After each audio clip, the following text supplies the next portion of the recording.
sabi natin, si Adam at saka si Eve, kumbaga, lahat ng bagay ay nawala sa unang kondisyon. Hindi nila kalagayan. So, ang lahat ng bagay din na ito dumating sa darating sa hangganan. So, ganoon pa man, ang bride ay mananatili na kung ano yung pinangako ng Panginoon, manghahawakan ng at pinapaabot ng ating Sister Wife, Sister Veronica, sa bawat isa. Hindi ba sila kasama ngayon? Hopefully by next Saturday ay kasama ko sila dahil ang ligmanan, ako ay isang linggo magbibigay ng ligaw. So hindi ako dadaan by next Saturday kung hindi sasadyain. Nasa top priority natin. And last Sunday nga gusto namin humabol doon sa gawain sa Lakad. Pagkagaling namin dito kasi mga kapatid, bumalik kami ng ligmanan, doon kami nagbalik sa gabi ng aming pamilya para secured yung biyahe. Yung dalawa kong anak sa mga Sister Wife. Pero nung sila siyang daan, lalo kami napatagal. So nakarating kami doon, almost 3 o'clock na. Nagchat si Sister Melda, hindi nang hapon. So, kailangan namin dahil maulan din, walang gawain. Kaya nag-rest na lang muna kami. Pero sa biyaya ng Panginoon, nagpapatuloy ang bawat gawain. Yan eh, sino ba ngayon yung hindi nahihirapan? Pero kapag yung mentality natin nakaangkor sa salita ng Panginoon, yun yung magbibigay kagalakan sa atin. Yun nga yung tinitipon natin na kung pagpili ng isang mobya, di ba? Yung pagkain. Sabi ng lalaki, sa ganitong panahon, babalikan kita. Tumagal man yung panahon na iyon, ano man yung mga pinagdaanan, dahil pag-ibig nga, in love yung babae. Ganoon yan eh, sa natural na kalagayan, yung mga Panginoon, kung saan yung hiling ng Panginoon, tayo, whether 2 or 3 gathered in my name, sabi ng Bible, siya ay nasa kalagitnaan. We are more than 2 or 3, at kaya ako ay nagagalak dahil may mga bago tayo nakikita na magalo, higit sa lahat. Sa puso natin, pinagbuklog tayo na hindi ng laman at dugo, hindi ng sarapi, hindi ng kung ano pa mang samahan lang. Hindi yung pagmamahal natin sa mensahe. Nakita natin yun sa bawat isa na ano man yung pinagdaanan natin, regardless kung anong kalagayan, ano man yung mga misunderstanding nawawala, di ba? Ang importante, isa yung paniniwala natin. Kaya ito yung sabi ko na isi-share ko yung sabi hanggang ngayon. Hindi, walang tinatawag na file reader. Pero sa biyaya ng Panginoon, mangungusap siya sa kalagitnaan natin sa kanyang pangunguna. All things work together for good to them that love God. So, alam natin na if words belong, hindi na magtatagal, tayo ay makakaranas na rin ng kabuuhang kaluwalhatian. Kasi yung kaluwalhatian, yung glorification sa atin, from glory to glory. Binabago tayo mga kapatid ng ating Panginoon. Galing tayo sa kaluwalhatian, pasunod sa kaluwalhatian. At lahat ng ito, darating yung panahon, mapapalitan na. Hindi mo maipaliwanag na kaligayahan. Lahat ng mga bagay na negatibo, pag na-develop na yan, matapos na, magiging positibo na. Kaya dito sa kalagayan natin, napakasimple lang. Hindi natin ito masasabi na wala na tayong hinihintay. Diba? Very clear na mayroon pa tayong hinihintay. Nagkaroon lang tayo ng bagay na kumbaga naging down payment ng ating redemption. Amen. Yung earnest, which is the quickening power. Na-quicken tayo. Yung earnest, pag sinabing earnest, is a down payment. Kumbaga, sa redemption, nakuha mo yung down payment. Nilibing ka na, pero yung fullness redemption ay nagpuproseso yan. Patungo ka doon sa tinatawag na glorification. At yung glorification na yun, hindi lang sa spiritual, na glorified na yung soul natin. In spiritual standpoint, tayo ay, we are already resurrected, sitting in a heavenly places together with God. Ramdam na natin na ando na yung kagalakan ng we are already eternally secured. Wala nang makakapaghadlang sa atin. Alam na natin na yung kalagayan natin, umulan, bumagyo, bumuho man ang mundo. Hindi tayo apektado dahil nasa kamay na tayo ng Panginoon. Ang kailangan na lang natin is yung body change. Pag ito ay na body change na, wala na. Wala nang hadlang. So dito sa gabing ito gusto kong mag-share ng tungkol sa Book of Matthew, yung tatlong katanungan na itinanong sa ating Panginoon ng kanyang mga disciples. So basahin muna natin dito sa Book of Matthew chapter 24 verse 1. Dire-diretso na lang natin ito. Sabi dito, and Jesus went out and departed from the temple, and his disciples came to him for to show him the buildings of the temple. So, inaya ng mga disciples si Jesus para ipakita yung templo. And Jesus said unto them, see, walang bato na matitira sa ibabaw ng bato, lahat iguguho. Yes. Kaya, kung sasabihin natin na wala na tayong hinihintay, malaking pandaraya. Diba? Malaking pandaraya. Bakit? Pangako ba ng Panginoon ay nasira? Diba? Naging sinungaling tuloy yung Panginoon. Kung gano'n. Yeah. Hindi gano'n ang Panginoon sa atin. And sabi dito, and Jesus said unto them, nabasa na natin itong verse 3, and he sat upon the Mount of Olives, the disciples came unto him privately, saying, tell us, when shall these things be? Kasi sabi ng Panginoon, ito ay yung mga nakikita niyo, yung mga bagay, mga bato, mga gawa sa bato, mga matitigas. Sabi nga natin, kahit gaano ito matatatag, ibubuho. Kaya tayo, naging conscious, naging aware yung mga disciples ngayon. Tanong siya, when shall these things be? Ito yung unang katanungan. When shall these things be?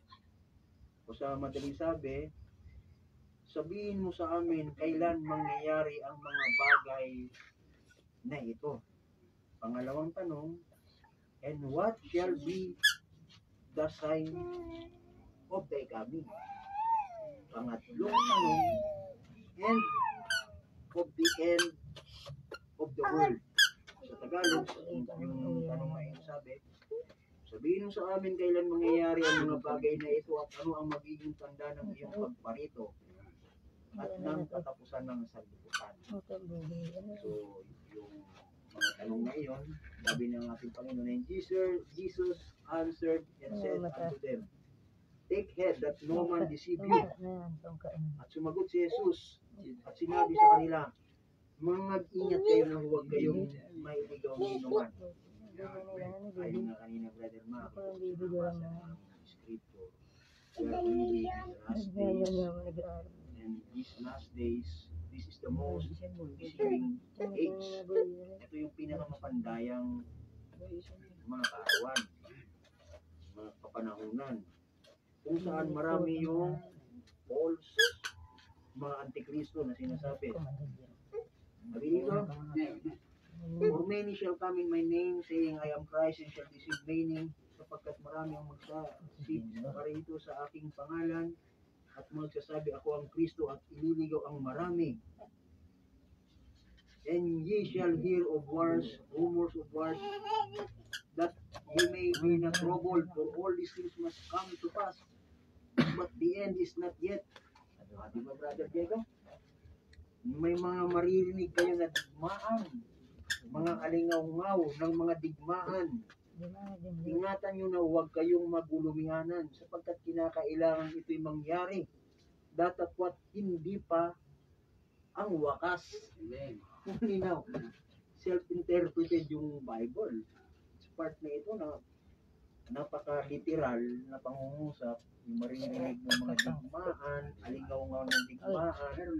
Huwag kang magulumihanan. Kaya hindi, huwag kang sabihin na okay na anya. May Gaza encounter ng Israel. Ay, malapit na ang hindi yung mga kapatid yung sign. Bahagi na yun na nasa dulo ka na. Nasa dulo ka na.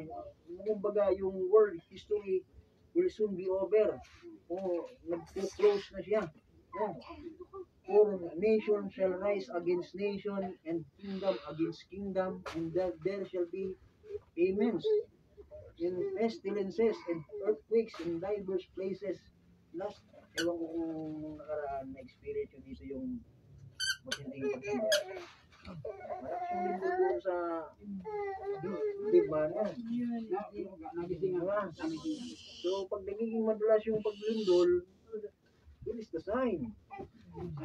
Di ba? Nagaya ng nabasa natin, sapagkat magsisitinding ang bansa laban sa bansa, at ang kaharian laban sa kaharian, at magkakagutom. Hindi magkakabusog. Diba? Kaya ngayon, kagutuman talaga eh. Laganap na yung kahirapan. Kaya yung isang pastor diba na dati mga ka-fellowship daw na may nag-open yung dating kasama natin, mga denomination, yung isang scripture na pinapanghawakan niya, ang makatagal hanggang sa wakas ay siyang maliligtas. Hindi ito patagalan. Hindi ito patagalan dahil alam na ng Panginoon kung sino yung sa Kanya. Kaya alam na niya. Kaya huwag mo nang pangarapin na makipagpatagalin sa bride. Dahil expected na yung bride tatagal. Kaya tayo hindi na nakikipagtagalan, nakikipag-compete o kompetensya sa kanila. We are already sealed until the day of our redemption. Tayo ay silyado. The word sealed, ang ibig sabihin ng seal is ownership. May nagmamay-ari na sa atin. Hindi na tayo pagmamay-ari ni Satan. Kaya yung selyo na yun, hindi yun po pwedeng tanggalin sa atin, sirain, hanggang doon yun sa mismong araw ng katubusan ang destination noon. So wala na talaga sa iyong, kaya mapansin mo bakit maraming pagsubok pero nakatayo ka. Kasi yun yung destiny mo eh. You are sealed until the day of redemption. Hindi yung pagkagutom, hindi ka ngayon affected nun. Magkakaroon ng kagutuman, lilindol sa iba't ibang dako, and all these are the beginning of sorrows. Datapwat ang lahat ng mga bagay na ito ay siyang pasimula ng kahirapan. Baka isipin ng iba, Lord, ito na hata yung tribulation. Hindi nila alam yung talagang mararanasan, pagdadaanan, at pinakang hanggang wakas. Diba? Eh tayo yung from eternity to eternity, ipinahayag na sa atin. Diba? Ipinakita na ng Panginoon sa atin. Kaya, nag-i-enjoy yung bride.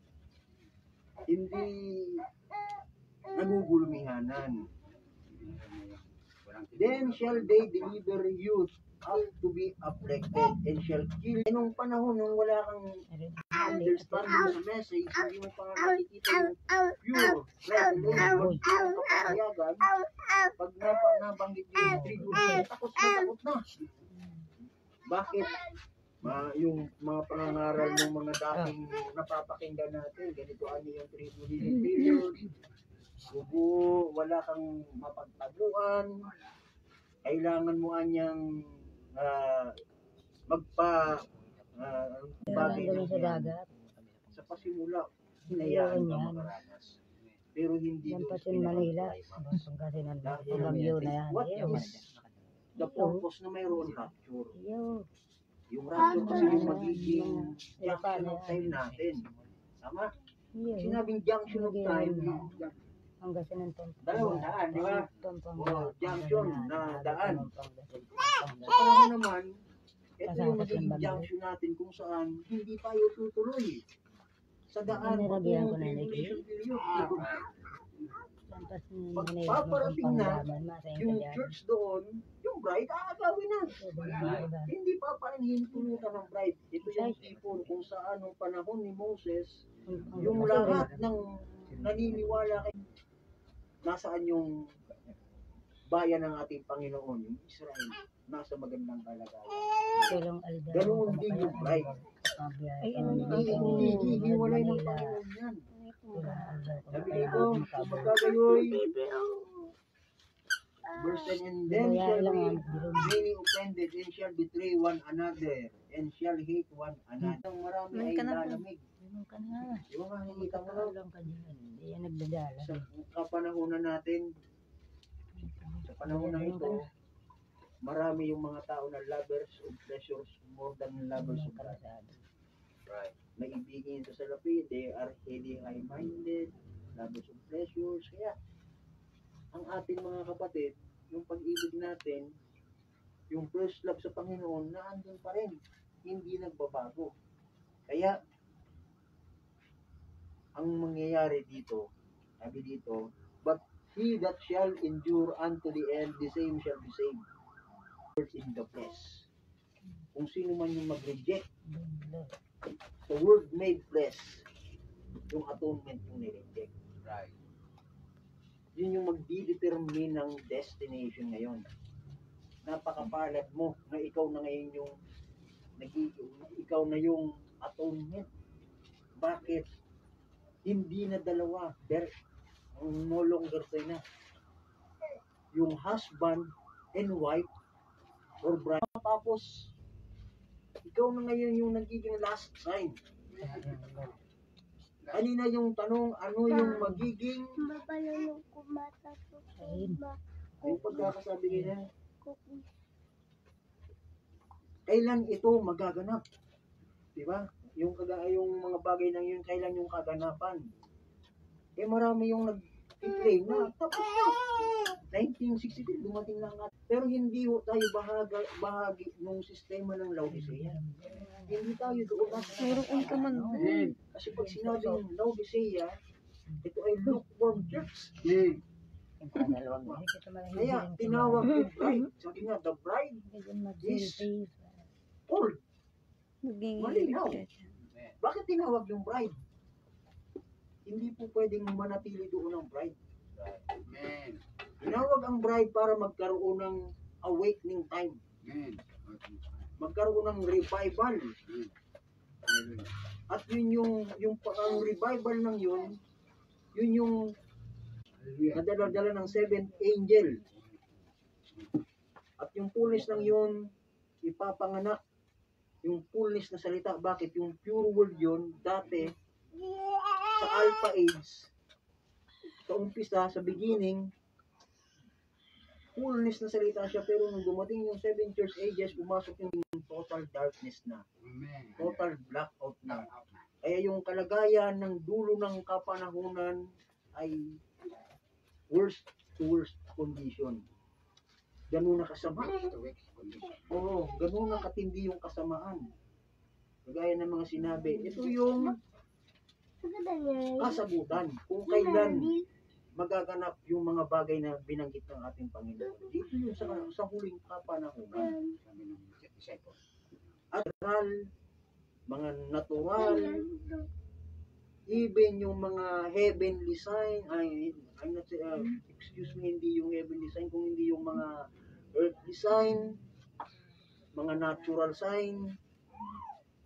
Mga natural sign kasi yun, halimbawa, lumilindol. Bahagi ng earthly sign yun. Sa mga political sign naman yun na wala na talagang mangyayari na mabuti. Diba? Kahit sino yung ilagay mong leader sa anumang bansa, ay hindi na niya maiaayos yung bansa. Kasi yung mundo, patungo na sa kanyang nagkakaedad na eh. Sa kanyang huling hantungan. Pero sa atin, yung last sign, alam natin na hindi yun yung tanda. Yun yung umpisa lang. Diba? Yun yung umpisa. Yung last sign para sa atin is yung God manifested in flesh. Wala nang ibang tanda para sa bride. Yung Word made flesh again. Kung paano bago dumating kay Abraham yung ipinangako na anak. Diba? Kasi si Abraham pinangakuan na magkakaroon siya ng anak. Kung paano dumating iyon, si Abraham din naghintay. Ganoon din ngayon yung royal seed of Abraham. Ang bride of Christ. Naghihintay din sa pinangakong anak. So si Abraham habang naghihintay sa pinangako sa kanya, ang pinakahuling nakitang tanda ni Abraham, dahil si Abraham wala naman doon sa Sodom and Gomorrah. Hindi naman siya bahagi ng tribulation na mangyayari doon. So ang huling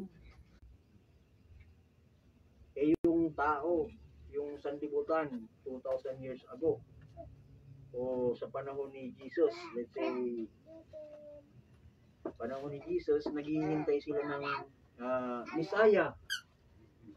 Nagpadala na ng regalo, yung perfect gift. Ibinalot na yung regalo para sa sanlibutan. Yung pinakadakilang gift ay yung pinadala ng Panginoon. Hindi na-appreciate ng mga tao. Na kung tutuusin, ito yung talagang hinihintay ng mga tao na magiging katubusan nila. Naghihintay nga, sabi nila. Alam nila kung paano bumasa. Alam nila kung paano yung paniniwala nila ayon sa scroll ay nakasulat doon. Ganun din, di ba? Sa panahon natin. Alam din ng mga so-called end-time message believer, preachers, na kung paano yung message na sinabi niya ni Brother Branham, ganito mangyayari sa dulo. Sa dulo din ang niya.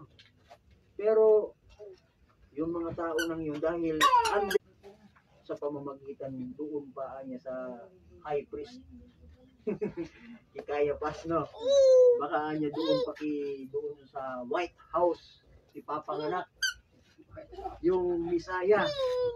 O baka ang tabayanan ito ngayon ng mga anghel, magmamanik manahog.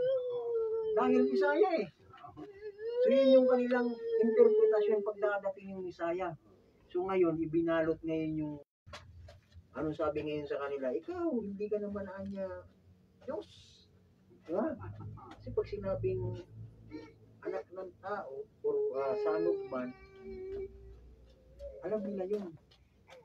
Propeta kung hindi, siya yung Diyos ng mga propeta. Siya yung living word. Si Moses kasi living word din eh.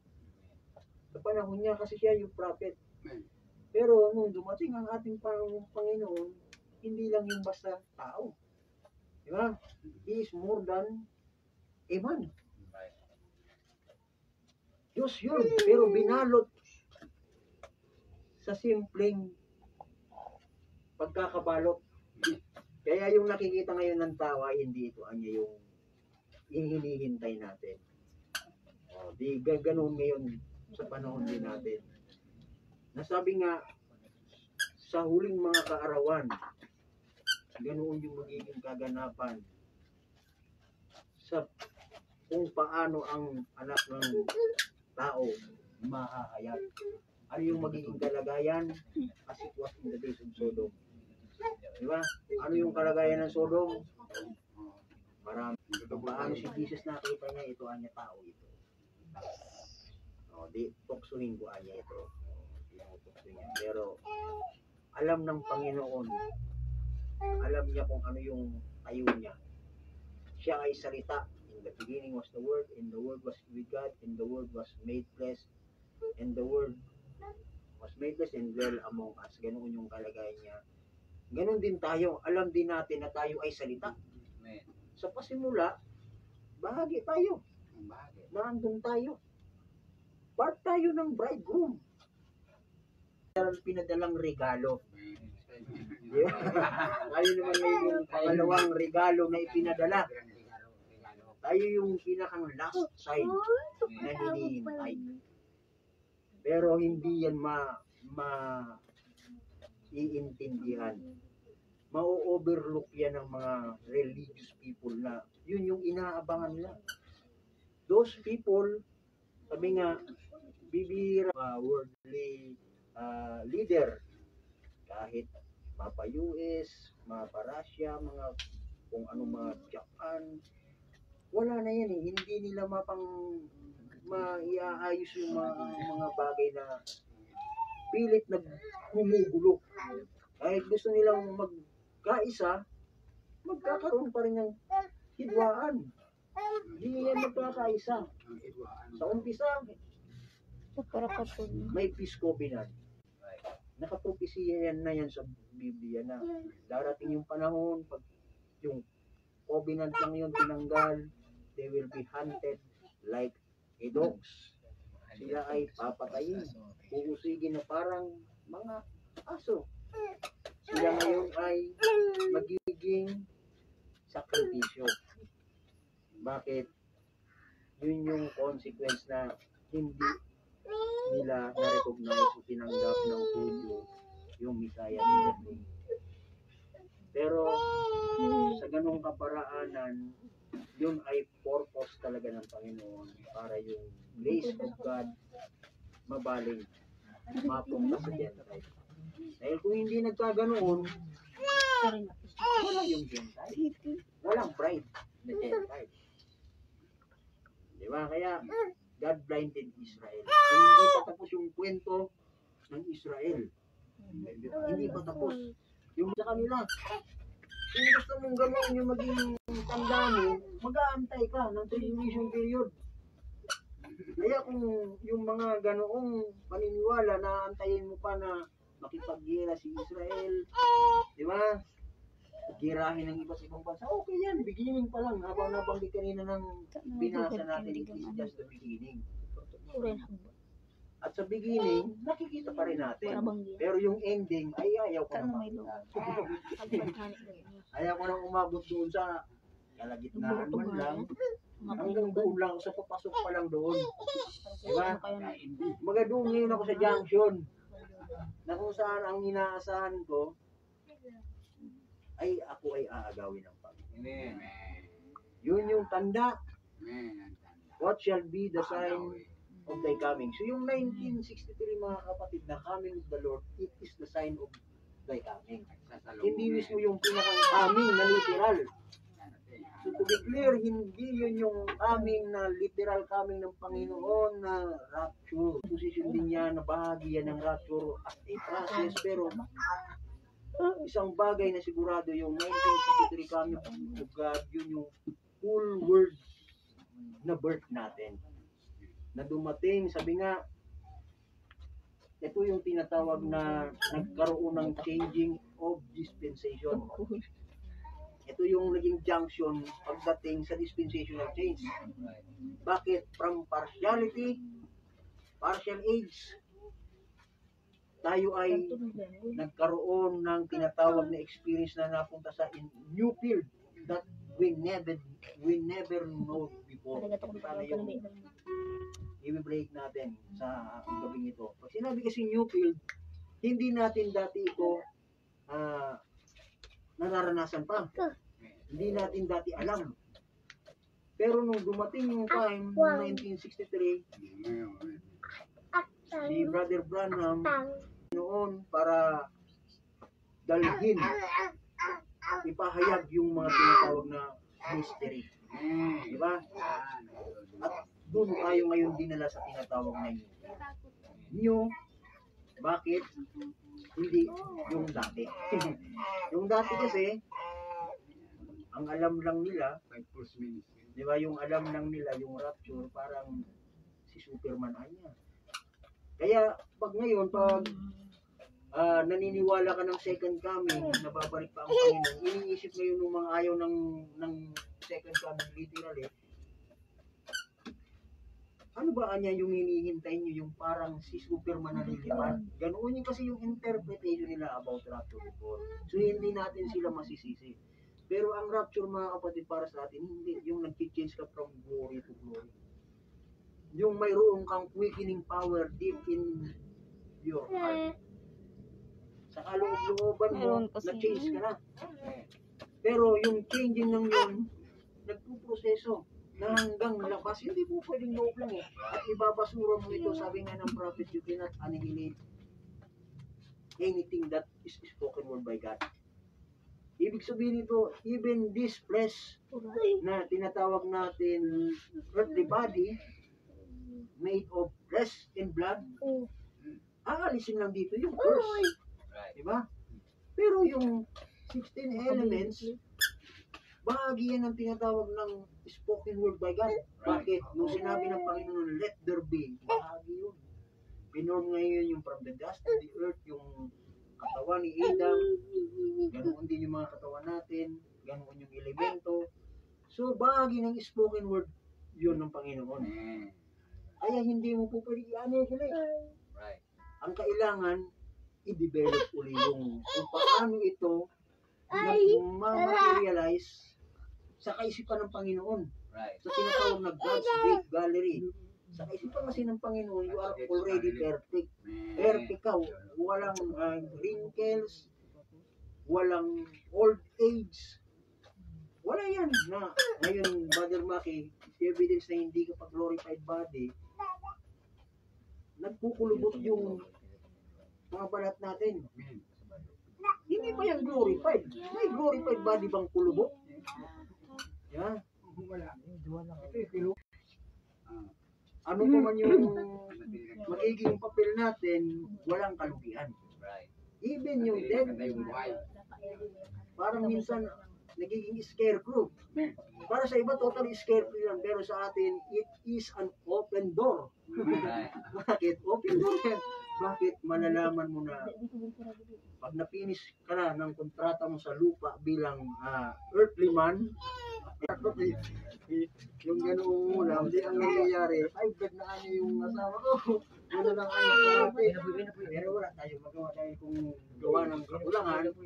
Di ba? Pero, it won't be long. End of the world. Walang ibang tanda ng end of the world, mga kapatid. Yung mga bagay na yan, parang sa atin.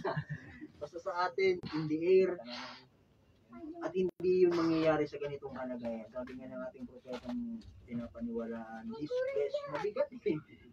Hindi ito iuubra na i-meet natin siya. Bakit? Glorified ang ating Panginoon. Kailangan din ng glorified na kalagayan. Para tayo ay magkaroon ng tapos natin, binibigay ko muna sa ating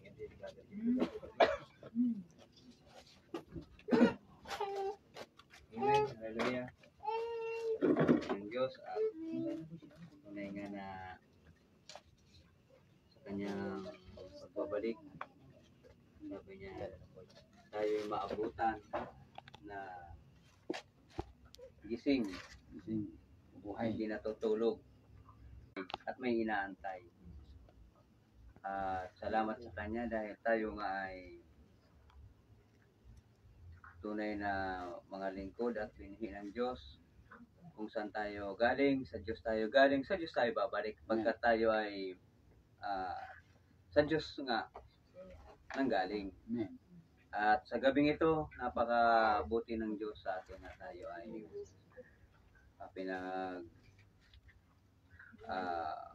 sama-sama sa gabing ito. Bagamat ito na naman, maghihiwa-hiwalay na naman, tapos na naman ang gawain. Maraming salamat sa kanya dahil kapag mga kanya-kanyang pastor na nag-preach, si Brother Nopil, upang silyohan ang magtatapos ng gawain, sister na niya, hawak ng camera. Sorry, Stan. Para tayo nito. Ayo. Dakilang Diyos, minsan pa kami ay salamat sa napakadakilang pag-ibig na binigay mo sa bawat isa sa amin. Hindi namin, Lord, kakayanin kung wala ang iyong presensya. Kami ay umaasa na ikaw ang magbibigay sa amin ng kalakasan. Ikaw ang magsusupply ng mga pangangailangan namin. Alam namin na sapat ang iyong biyaya, Lord God, na kami ay magtagumpay sa lahat ng aming pinagdadaanan. Patuloy din namin na dinadalangin, Lord God, ng mga kapatiran dito na lalong maging masigasig, magningas ang apoy sa puso nila na sa paglilibot sa iyo. Ito lamang ang tanging gampanin namin. Wala na kaming ibang hangarin. Ano pa man ang makamit namin sa mundong ibabaw nito, Lord God. Kung wala ka, ay walang kapuluhan. Sa iyo namin inaasa ito, Lord God. Maging ang mga mahal namin sa buhay. Bagamat kami ay naniniwala na whom you ever love and they had ever maghari at makita sa amin, Lord. Pangunahan mo kami sa lahat ng pagkakataon. Sa muli binabalik namin lahat ng papulit at salamat. In Jesus Christ's name we pray. Amen. Amen. At binabalik ko sa aking mga super upang pagtatapos ng awit. Oh, I love you, I love you. Tuloy po tayo nakatayo at habang kinakawit ko ang